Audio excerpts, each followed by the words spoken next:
आज हम बात करने वाले हैं सक्षमता परीक्षा पर। सक्षमता परीक्षा जो शिक्षक दे दिए, क्या सक्षमता परीक्षा उन शिक्षकों के गले की फांस बन चुकी है?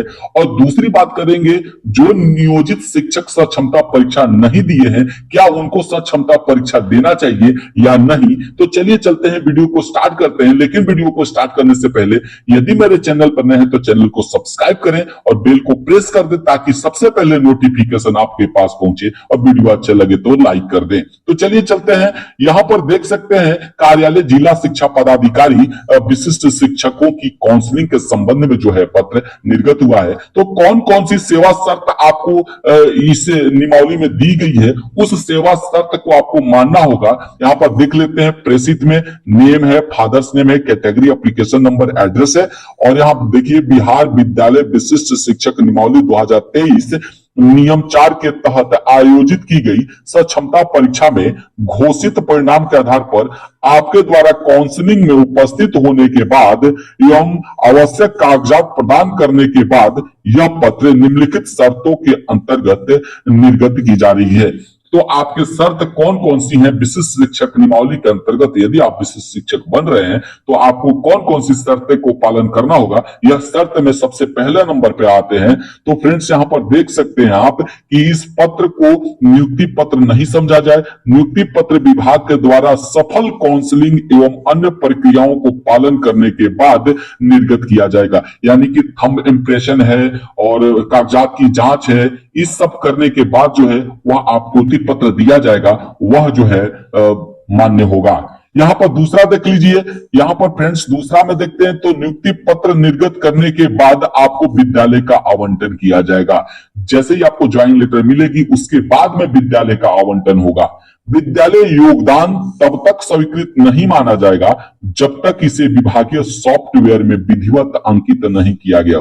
जो सॉफ्टवेयर विभागीय बना हुआ है उसमें जब तक आपका इंगित नाम नहीं किया गया है, तब तक से आपको जो है वह स्वीकृत नहीं माना जाएगा कि आप विशिष्ट शिक्षक बन गए। विद्यालय योगदान करने से पूर्व आपको अपनी संबंधित नियोजन इकाई से त्याग पत्र देने होंगे। ये इंपॉर्टेंट है कि नियोजन इकाई से आपको त्याग पत्र पहले देना होगा। सभी नियोजित शिक्षक यही सोच रहे हैं कि नियोजन इकाई से त्याग पत्र देने का मतलब कुछ आगे चल के दिक्कत तो नहीं होगा, तो इसके विषय में भी हम चर्चा करने वाले हैं। और यहाँ पर देख सकते हैं, त्याग पत्र की स्वीकृति संबंधी पत्र भी संलग्न करना होगा। और जो त्याग पत्र आपने दिया है, जो नियोजन इकाई में आप थे, उस नियोजन इकाई से जब आपने त्याग पत्र दिया, उसका पत्र जो है इसमें संलग्न करना होगा। आपके त्याग पत्र की स्वीकृति के बाद ही आपको विद्यालय में योगदान दे सकेंगे। नए विद्यालय में विशिष्ट शिक्षक के तौर पर जब आपको योगदान देना होगा तो सबसे पहले नियोजन इकाई से आपको त्याग पत्र देना होगा। इस पत्र का सबसे इंपॉर्टेंट फैक्टर है। तीसरा नंबर में देख लेते हैं, तो संबंधित विद्यालय में योगदान की तिथि से आप बिहार विद्यालय विशिष्ट शिक्षक नियमावली 2023 के नियम 2(4) के तहत विशिष्ट शिक्षक समझे जाएंगे। युक्त तिथि से, यानी जिस दिन से आपने ज्वाइनिंग लिया है उस तिथि से आपको सभी सेवा शर्तें, आपका वेतन, आपका स्थानांतरण इत्यादि जो है उक्त नियमावली से ही संचालित होंगी। चौथा नंबर में देख लेते हैं, तो चौथा नंबर स्पष्ट कहता है यहां पर कि यदि आप सफल काउंसलिंग के बाद अथवा नियुक्ति पत्र लेने के बाद आप विद्यालय में योगदान नहीं करते हैं और इसकी प्रविष्टि विभागीय सॉफ्टवेयर में नहीं होती है, तो काउंसलिंग पत्र या नियुक्ति पत्र को रद्द माना जाएगा।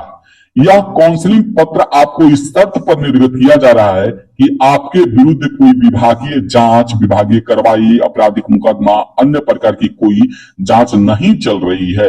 यदि विभागीय के संज्ञान में यह बात आती है तो आपके विरुद्ध इस प्रकार की कोई भी जांच, कार्रवाई, मुकदमा चल रहा है तो विभाग यह काउंसलिंग पत्र रद्द कर सकता है। तो 5 नंबर यहां पर देख लेते हैं, तो 5 नंबर कहता है कि यह भी स्पष्ट किया जाता है कि यह पत्र आपके द्वारा बिहार विद्यालय परीक्षा समिति द्वारा आयोजित सक्षमता परीक्षा में समर्पित प्रमाण पत्रों के आधार पर निर्गत किया जा रहा है। यदि आपके द्वारा समर्पित प्रमाण पत्र अथवा बिहार विद्यालय परीक्षा समिति द्वारा अपनाई गई प्रक्रिया में किसी प्रकार की अनियमितता प्रकाश में आती है तो विभाग उचित कार्रवाई करते हुए उक्त पत्र यदि निर्गत किया जा चुका है तो उसको भी रद्द कर देगा। आपकी जांच होगी, जांच करने के बाद यदि आपकी कोई डॉक्यूमेंट्स गलत पाए जाते हैं तो आपकी जो है काउंसलिंग रद्द कर दी जाएगी, ऐसा कहा गया है इसमें। और 6 नंबर पर फ्रेंड्स देख लेते हैं, इंपॉर्टेंट है, एक बार विद्यालय में योगदान कर लेने के बाद आप पुनः अपनी नियोजन इकाई में वापस नहीं आ सकते हैं। जैसा कि आपको पता, ये 6 नंबर जो है बहुत इंपॉर्टेंट है, जिससे सभी नियोजित शिक्षक थोड़ा सा अंदर में समझ में नहीं आ रहा है कि क्या करें, ज्वाइन करें या न करें, क्योंकि अभी जो है कोर्ट में मामला चल रहा है।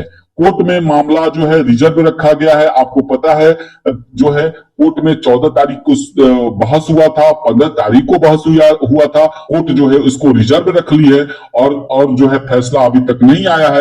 लेकिन अब फैसला में क्या आएगा, जहां पर बात की जा रही है कि वेतन संरक्षण का लाभ मिलेगा, पे प्रोटेक्शन का लाभ मिलेगा, आपको ऐच्छिक स्थानांतरण की बात किया जाए, तो ये तमाम तरह की जो है वह कोर्ट में जो है दिया गया है नियोजित शिक्षकों की तरफ से। और जिस तरीके से बॉडी लैंग्वेज नियोजित शिक्षक संघ की आ रही थी, उससे स्पष्ट है कि जो है कोर्ट के द्वारा हमें जीत मिल सकती है इस पर। उसके बाद ये जो है, यदि आप ज्वाइन कर लेते हैं विशिष्ट शिक्षक, तो फिर वापस नियोजन इकाई में आना यह पॉसिबल नहीं है, इसमें साफ कहा गया है। और यह घोषणा पत्र जो है वह नियोजित शिक्षक के द्वारा क्या कहा जाता है, तो नियोजित जो शिक्षक है वो घोषणा पत्र में ये कहते हैं कि मैं घोषणा करता हूं कि मेरे द्वारा दी गई सूचना प्रमाण पत्र सत्य है, विभाग की उपरोक्त सत्यता को मैं मानता हूं, और इस सूचना प्रमाण पत्र यदि गलत पाया जाता है तो इसके विरुद्ध कार्रवाई की जाएगी। और यह जो है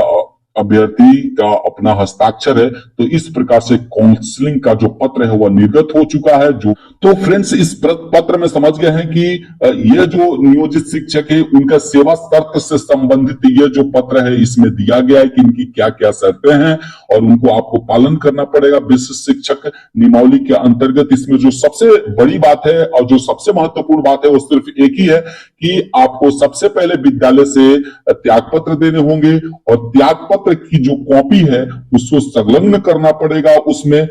और उसके बाद फिर यदि चाहे आपकी अपने नियोजन इकाई में वापस आना चाहें और विद्यालय में वापस आना चाहें अपने मूल विद्यालय में, तो आप फिर नहीं हो सकते, नहीं आ सकते। आप विशिष्ट शिक्षक का जो नियमावली है उसके अंतर्गत आपको उसी में रहना होगा, जो नियोजित शिक्षकों के लिए थोड़ा सा सोचने और समझने वाली बात हो जाती है, थोड़ा सा परेशानी वाली बात हो सकती है। अब अंत में वैसे नियोजित शिक्षक जो अभी सक्षमता परीक्षा नहीं दिए हैं वो थोड़ा सा वेट करें, कोर्ट के जो निर्णय है उसका इंतजार करें। और अभी आपको 5 मौके हैं तो थोड़ा सा इंतजार करें, हो सकता है नियमावली में बहुत सारा चेंजिंग मिलेगा। आई थिंक वीडियो आप अच्छे तरीके से समझ गए होंगे। वीडियो अच्छा लगे तो लाइक करें। आज तक बस इतना ही। जैसे कोई शिक्षा विभाग से अपडेट आता है हम आपके पास फिर से उपस्थित होंगे। तब तक के लिए जय हिंद, धन्यवाद।